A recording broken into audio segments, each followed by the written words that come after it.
ماہ مبارک رمضان کے 28ویں دن کی دعا۔ اللہم صلی علی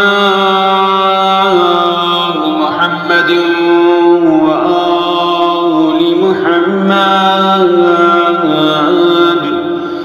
بسم اللہ الرحمن الرحیم۔ اللہم وفر حظی فیہ من النوافل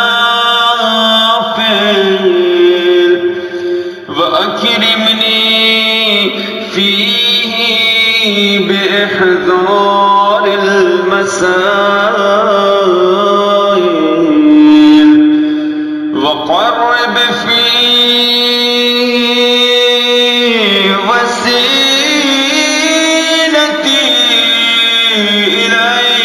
الیک من بین الوسائل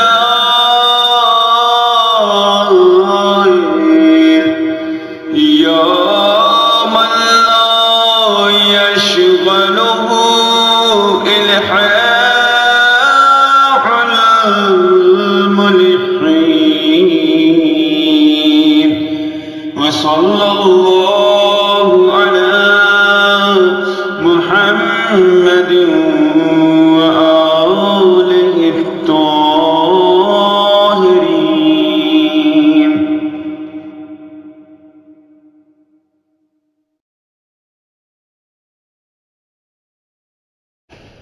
اے میرے اللہ،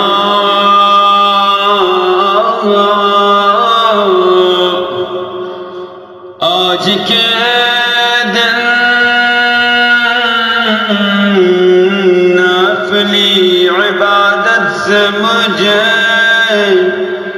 بہت زیادہ حصہ دے، اور اس میں مجھے مسائل دین یاد کرنے سے عزت دے،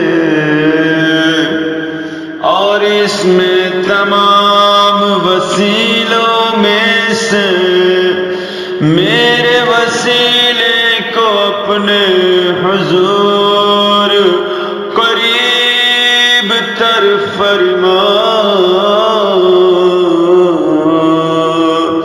اے وہ ذات جسے اصرار کرنے کا اصرار دوسروں سے غافل نہیں کرتا۔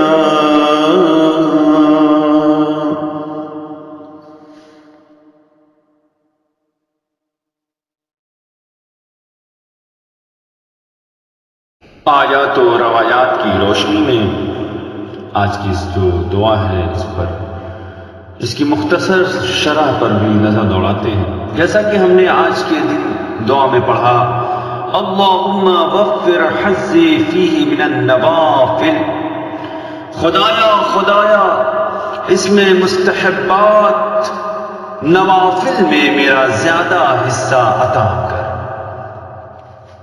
انسان کے کمال تک پہنچنے کی ابتدا نوافل اور مستحب چیزوں کی پابندی ہے، جس کی وجہ سے انسان جلد از جلد خدا کی قربت کو حاصل کر سکتا ہے، کیونکہ یہ نمازیں واجب نمازوں میں جو کمیاں رہ جاتی ہیں حضور قلب اور نماز میں توجہ کے کم ہونے کے اعتبار سے انہیں پورا کرتی ہیں، جس کے بارے میں امام صادق علیہ السلام فرماتے ہیں، کل سہو فی الصلاۃ یترک ان اللہ تعالی یتم بالنوافل، نماز میں جو بھی بھول چوک ہوتی ہے اللہ تعالیٰ اس کو نوافل کے ذریعے پورا کرتا ہے۔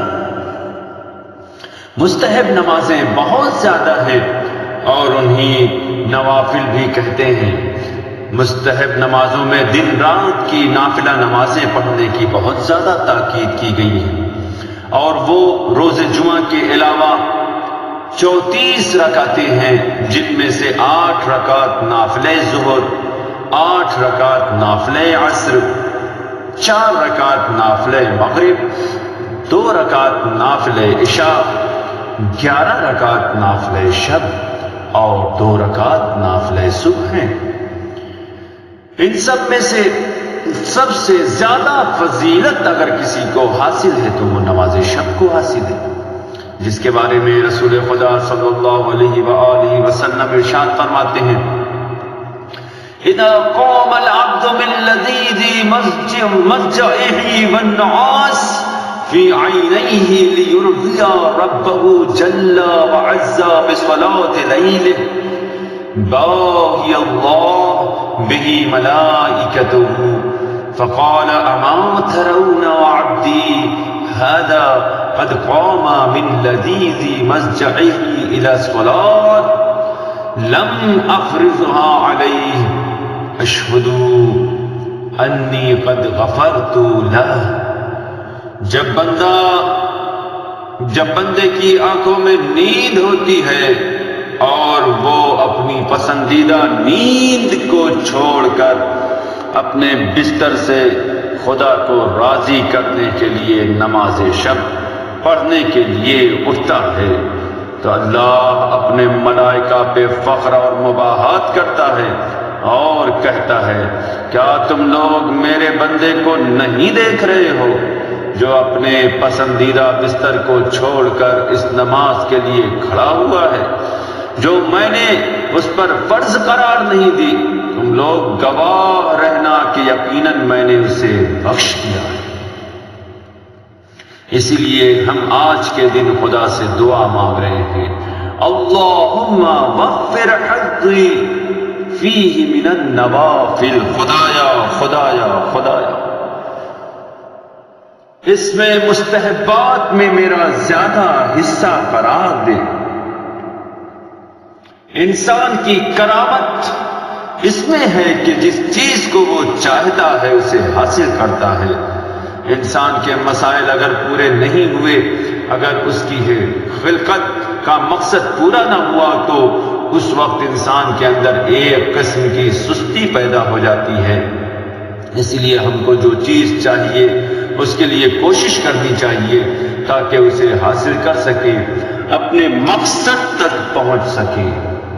اور اپنے مقصد تک پہنچنے کے لیے وسیلہ بھی ضروری ہے، لیکن وسیلے کو اپنانا چاہیے جو ہم کو خدا سے نزدیک کرے، کیونکہ ہمارا مقصد خدا کی قربت کو حاصل کرنا ہے۔ اگر ہمیں خدا کی قربت حاصل کرنی ہے تو اس کا وسیلہ نیک اعمال کی بجا آوری اور تقوی کا اختیار کرنا اور صراط مستقیم پر قائم رہنا ہے۔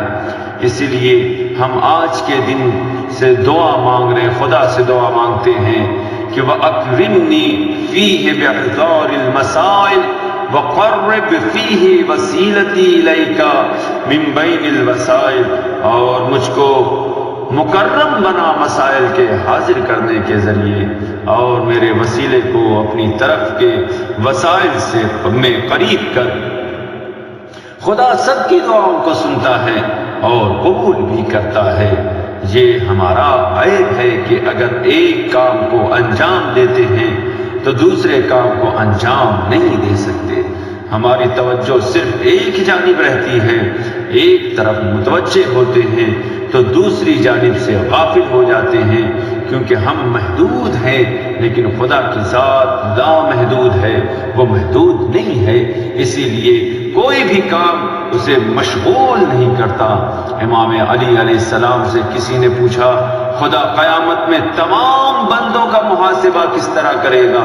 امام علیہ السلام نے فرمایا جس طرح دنیا میں ان لوگوں کو رزق دیتا ہے، بعض کو رزق دینے سے دوسرے لوگ محروم نہیں رہ جاتے، اگر ہم خدا سے طلب کریں گے تو یقیناً وہ ہمیں بھی دوسروں کے ساتھ عطا کرنے والا ہے، اور کوئی بھی چیز اس کے عطا کرنے میں مانے نہیں ہوتی، کیونکہ یا من لا یشغلہ الحاح الملحین، اے وہ خدا جس کو لجاجت کرنے والوں کی لجاجت مشغول نہیں کرتی۔ وصلی اللہ علی محمد وآلہ الطاہرین۔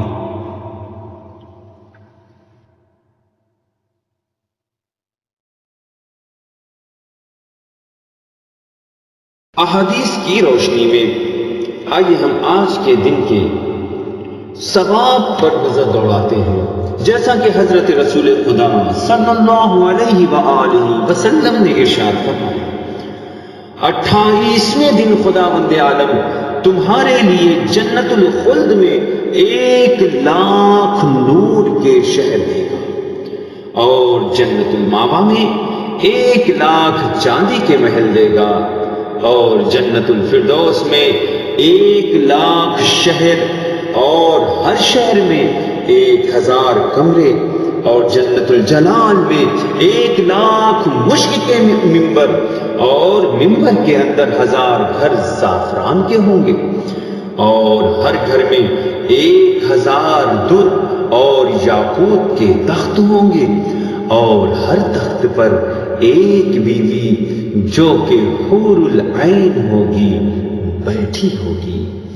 اللہم صلی علی محمد و آل محمد وعجل فرجہ۔